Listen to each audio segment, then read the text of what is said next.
Acá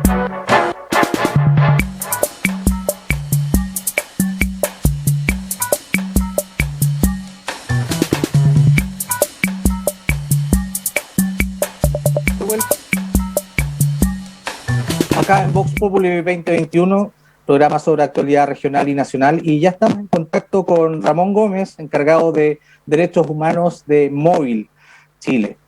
Buenas tardes, Ramón, bienvenido nuevamente aquí a Vox Populi, ¿cómo estás? Buenas tardes, Dante. Un placer poder conversar con ustedes nuevamente. Sí, perfecto, y ahora lo que nos convoca es un estudio que es bastante alarmante porque señala que aumentan en casi un 15% los casos y denuncias por homofobia y transfobia acá en Chile.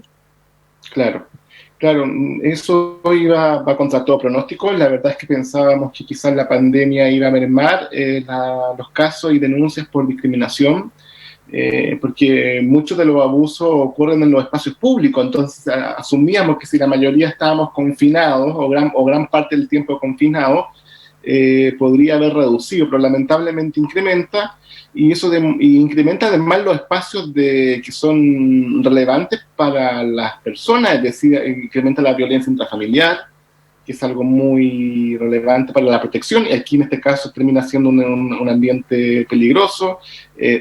Aumenta mucho lo que denominamos discriminación comunitaria, que es la que del vecino, la del conocido, la que vive a 2 o 3 cuadras de la casa.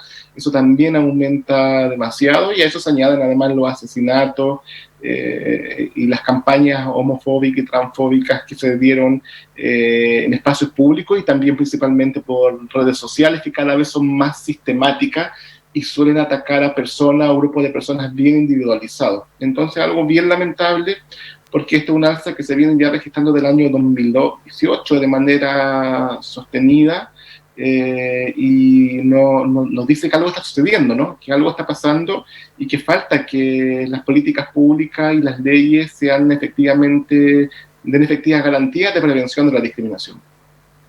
Perfecto, Ramón. Y bueno, ustedes hicieron un estudio bastante completo de más de 400 hojas. Yo quería saber de qué manera lo elaboraron y cuáles fueron las fuentes, si fueron Claro. denuncias, etcétera.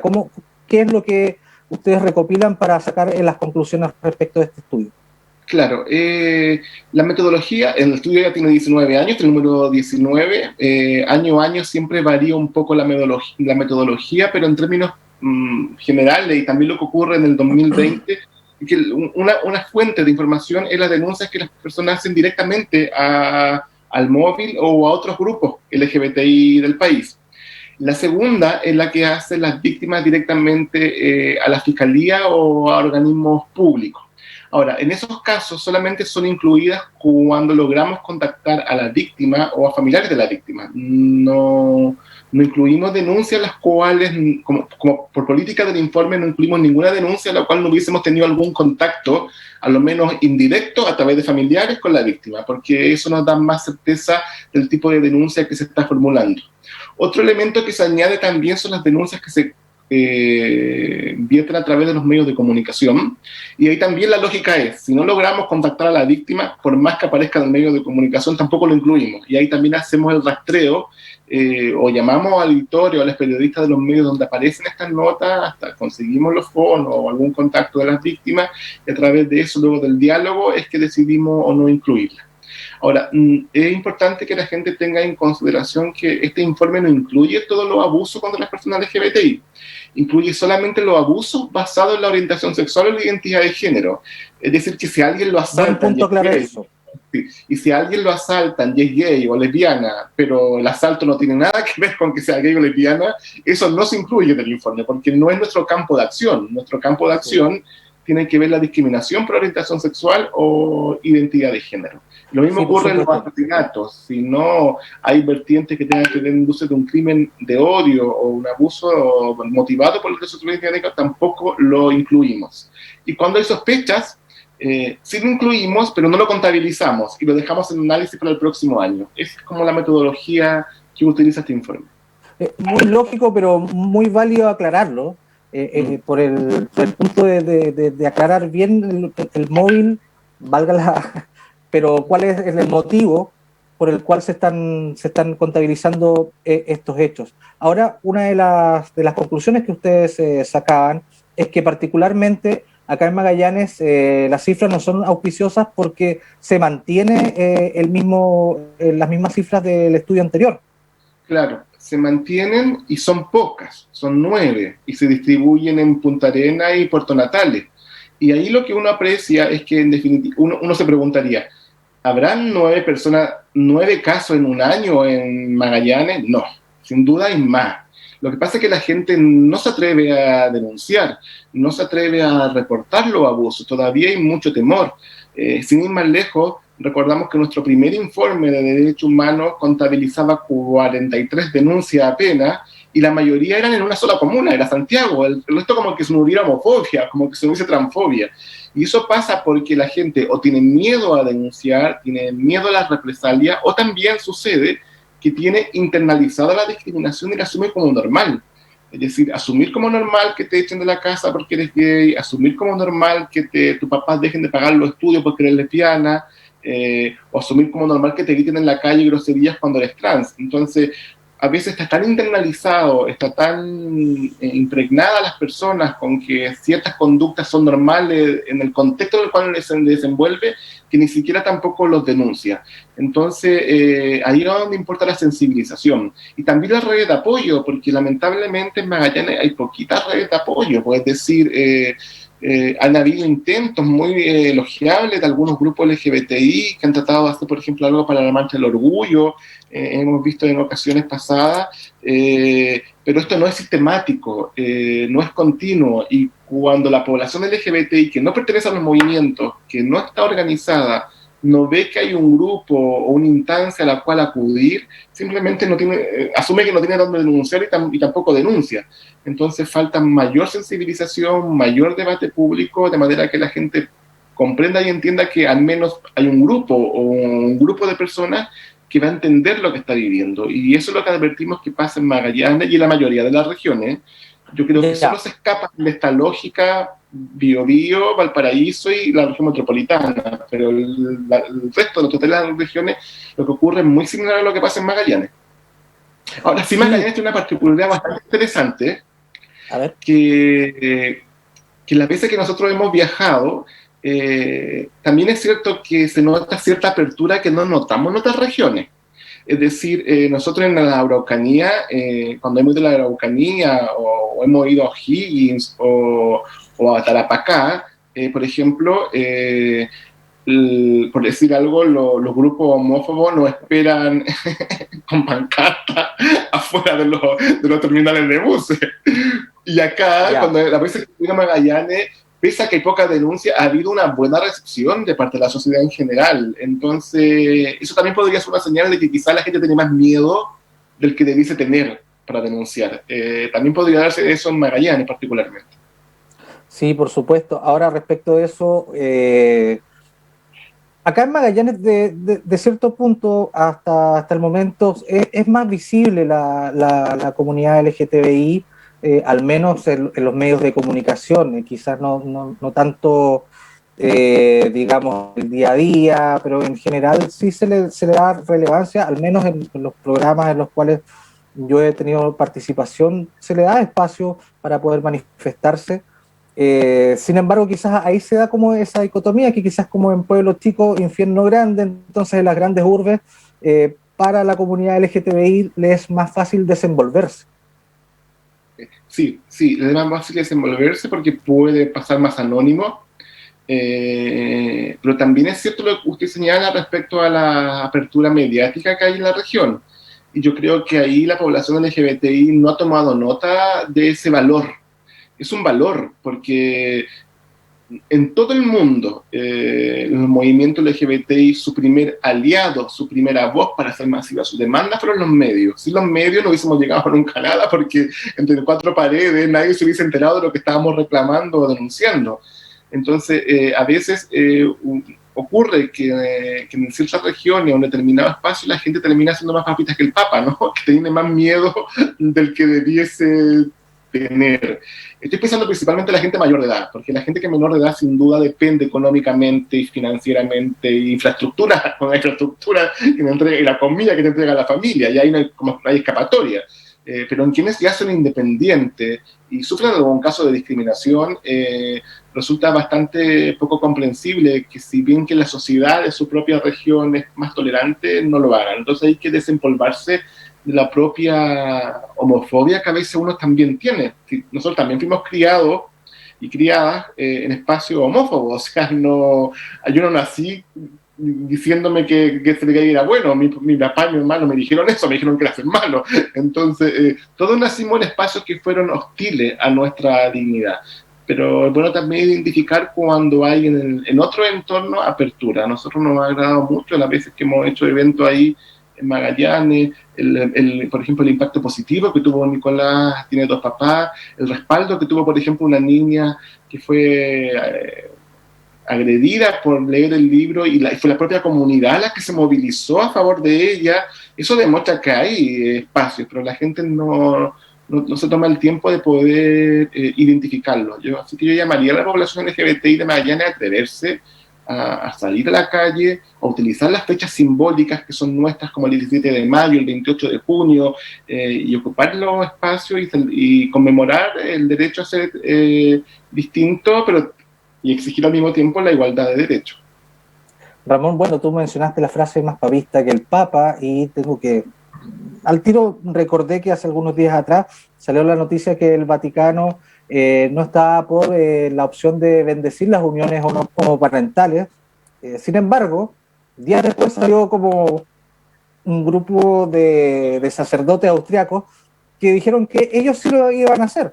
Y sepamos, o sea, la estructura de la Iglesia Católica es absolutamente vertical, y ver quizás de que hay algunos grupos dentro de la Iglesia Católica particularmente, y esto es replicable no solamente a la Iglesia Católica, sino también a otras instituciones que se revelan de buena forma para poder dar espacio. Sí, yo creo que ahí hay un dato muy interesante y si uno se trata de indagar cuál es la historia de este pronunciamiento que desde ahora de la Iglesia, pasa porque son los propios sacerdotes los que le estaban preguntando a la alta jerarquía al Vaticano qué hacer. Y le estaban preguntando porque querían hacerlo, no porque no quisieran hacerlo, porque de otra manera ni siquiera llevan el debate a la alta esfera. Entonces hay un gran movimiento, yo creo, en el catolicismo de sacerdotes y monjas que son bastante progresistas en esta temática y que están apelando a la igualdad de derechos, y que, a diferencia de antes, no solamente están apelando a la igualdad de derechos ahí en la conversación privada, sino que están sacando su voz pública. Así como hubo esto del austriaco, hace poca hora escuché también al padre Berrío que manifestaba su completo desacuerdo con esta postura del Vaticano, y eso no pasaba antes, eso era impensable antes. Entonces, aquí yo creo que lo lamentable es que el Papa Francisco ha tenido una postura bastante voluble, ha pasado a decir que somos hijos de Dios, que merecemos los mismos derechos, luego a decir que no nos merecemos, y ha cambiado de opinión como se ha cambiado de ropa en todo este periodo que lleva de papado. Entonces ha sido algo bastante lamentable, principalmente para los gays, lesbianas y trans que se declaran católicos y que creen que tienen y se sienten identificados con las directrices del Vaticano o de la Iglesia Católica, porque se sienten jugados, ¿no? Pasados a llevar, violentados, que un día te digan que sí, que otro día te digan que no, o que otro día descubres que ese sí tenía letra chica. Genera bastante disconformidad. Yo creo que no están los tiempos ya para exigirle celibato a nadie, y la Iglesia que siga afirmando que nos aceptan mientras estemos solteros.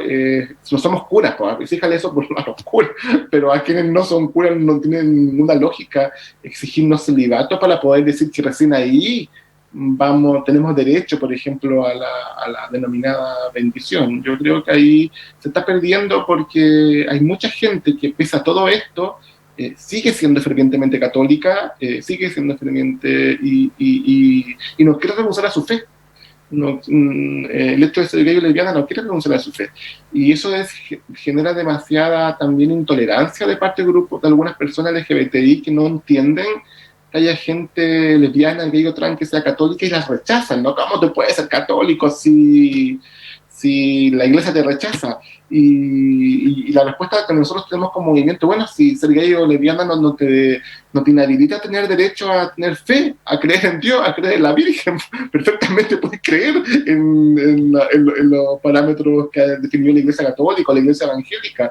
Y yo creo que la lucha está por no renunciar a esa creencia, siendo gay o lesbiana, y hacerla valer, y no renunciar a ella porque te dijeron que no era compatible. Yo creo que la Iglesia debería avanzar a ella, ganaría y mucho más, yo creo, adhesión de la que tiene ahora, y no solamente con el tema LGBTI, pienso en las mujeres, en los tantos errores que se han mandado a la iglesia, ¿no? También con las mujeres, con los niños, con los pueblos indígenas, con las personas de raza negra. O sea, han sido muchos errores a lo largo de los siglos. Entonces, nosotros somos como el último error que va quedando, ¿no? Y yo creo que debería dar un paso atrás, ¿no? En esto, porque todo indica que esto va, en algún momento, poco falta para que salga un papa y diga que esto ya no puede ser. Entonces, ¿por qué no hacerlo ya?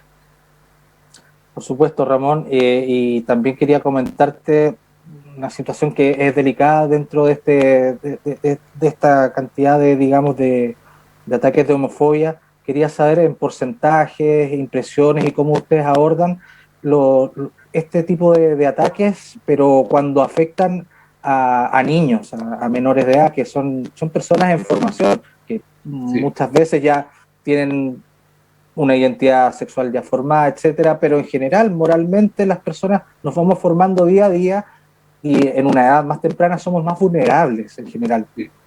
Sí, ha tocado, yo creo, el tema más complejo de abordar para nosotros como movimiento, porque... Es muy complejo también por ciertos prejuicios que hay respecto de lo que es la identidad sexual. Claro.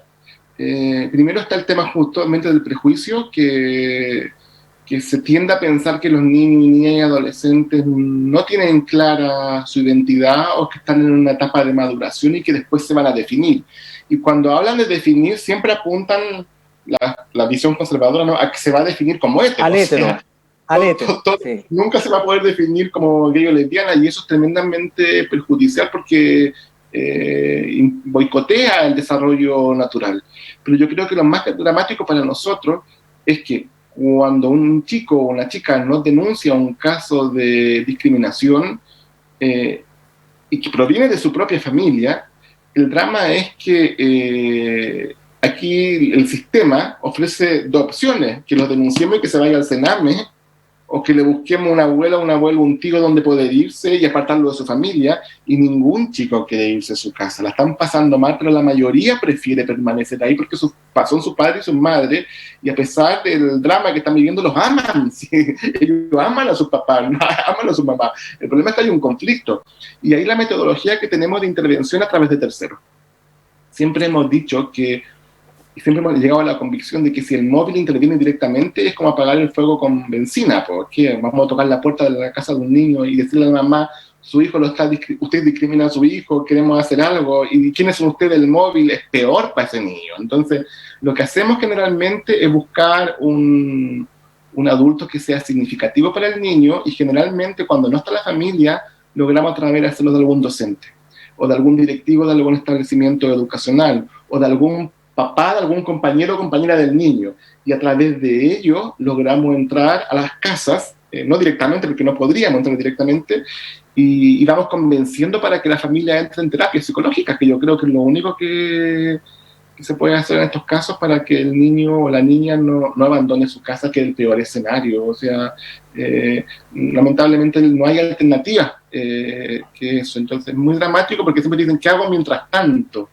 Bueno, y para eso hay re pocas respuestas. Lo único que hacemos es orientarlos a través de la psicóloga, ahora vía online, a veces que se puede, porque a veces lo ocultan todo, a veces lo ocultan en el celular, le ocultan el acceso a internet, le cortan el teléfono. Hemos tenido casos dramáticos donde principalmente las niñas, más que a los niños, ¿no?, las chicas lesbianas las encierran durante 3-4 meses, ni siquiera las mandan al colegio. Entonces, esas situaciones son bien dramáticas y no nos queda más que intervenir a través de terceros. Porque, como decimos, si fuéramos nosotros directamente allá sería peor.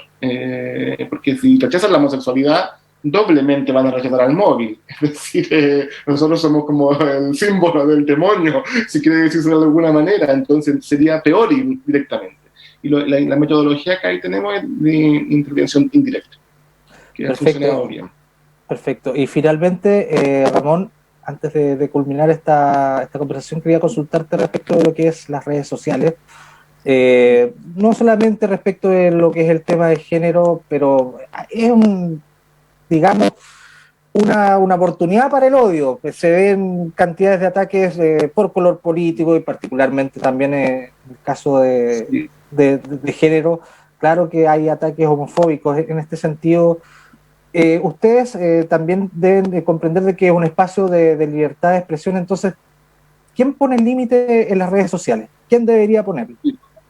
Sí, yo creo que el límite debe estar puesto cuando los ataques van dirigidos a personas con nombre y apellido. O sea, al menos ese límite debiese existir. Cuando constantemente se ataca a alguien por su raza, por su nacionalidad, por su orientación sexual, por su identidad de género, y se publican fotos de esas personas para que todo el mundo las linche, yo creo que ese es el límite, ¿no? Cuando uno visibiliza un rostro, visibiliza un nombre, se han llegado a extremos de visibilizar direcciones, números de teléfono, acoso en los frontis de las casas de las personas. Esas son situaciones bastante horrorosas y a nosotros nos han afectado como activistas LGBTI, que también hemos vivido ese tipo de situaciones.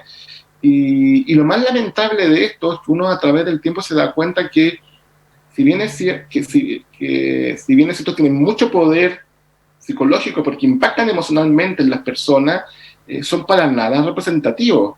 Yo quisiera poner un ejemplo que me llamó mucho la atención cuando el año anterior se hizo la Teletón en pandemia y hubo un rechazo en redes sociales y Don Francisco era el demonio, era una cosa así horrorosa y la Teletón superó la meta. Entonces uno se da cuenta ahí que a veces las redes, primero, no representan a la ciudadanía, pero tienen tanto poder que erosionan la dignidad humana. Eso sí. Y uno no se siente libre hasta que logra descubrir que no son representativas.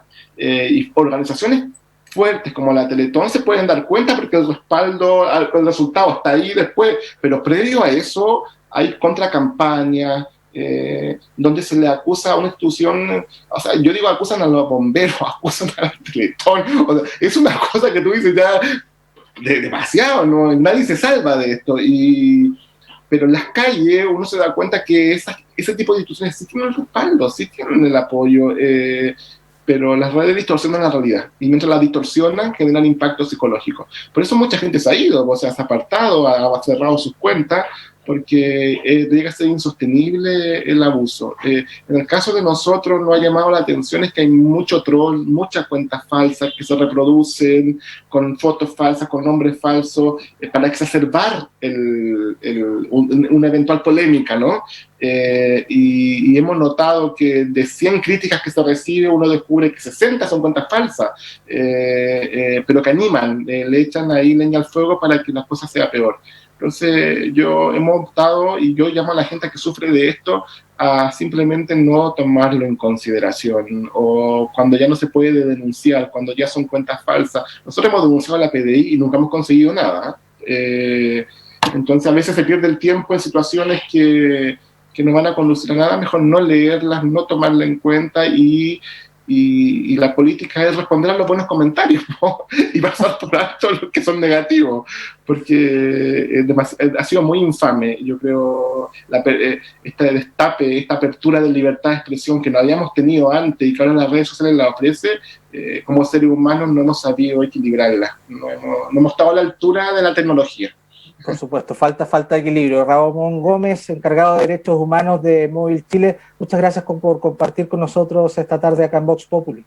Muchas gracias, Dante, y gracias por esta posibilidad de poder dialogar contigo y con tu público. Hasta luego. Sí, con Magallanes. Muchas gracias, Ramón. Nosotros vamos a un corte y ya volvemos con más de Vox Populi.